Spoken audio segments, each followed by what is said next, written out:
Сәлеметсіздер ме? Текшенің қырын 2 метр ұзатқанда оның көлемі 98 метр кубқа артты. Бастапқы текшенің қырын ұзындығын анықтаңыз.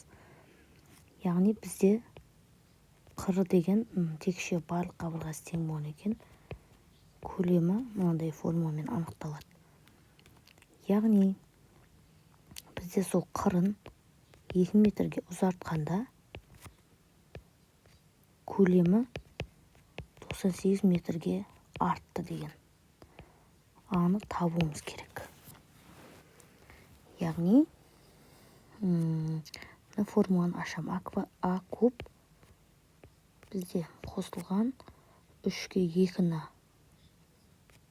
көбейтсең 6а квадрат қосамын 3-ке 2-нің квадратын, яғни 4-ті 3-ке көбейтсем 12а қосамын 2-нің кубы 8, в-ны мынамен алмастырам.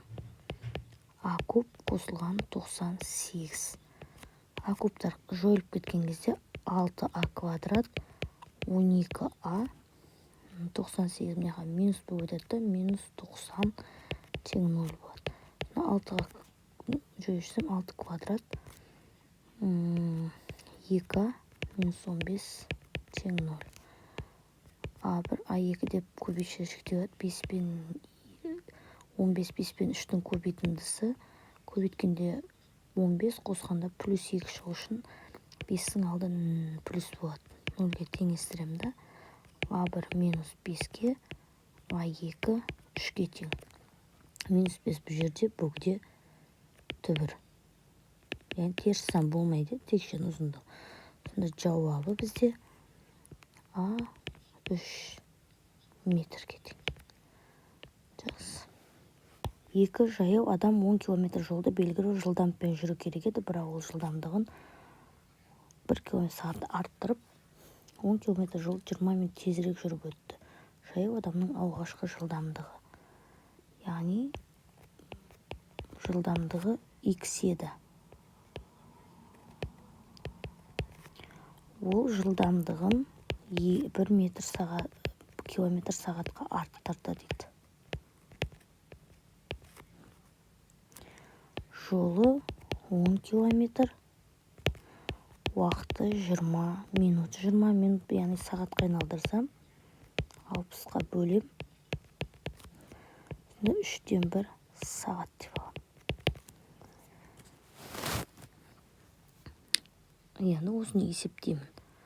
Бізде үлкенінен бастаймыз ғой. 10-ды x-қа бөліп азайтып тастаймын. 10-ды x қосылған 1-ден. Тең 3-тен 1. Осыны шығарам. 3x қосылған 1. 3x. Мына жерде x қосылған 1 жетпейді. Сонда 30x қосылған 30 азайту 30x тең x квадрат қосылған x. Бөлімін тастап кетуге болады. Сонда x квадрат плюс x қосу 30 тең 0. Енді осыны шығаруым керек.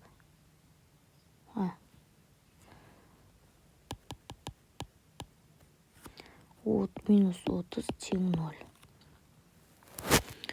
Енді көбештерге жүктеу арқылы x1, x2. 30 деген 5 пен 6-ның көбейтіндісі 30. Қосқан кезде плюс болу үшін 6-ның алды 0 болады. Екен 0-ге теңестірем. Сонда x1 плюс 5, x2 минус 6. Минус 6 бізде бөгде түбір болады.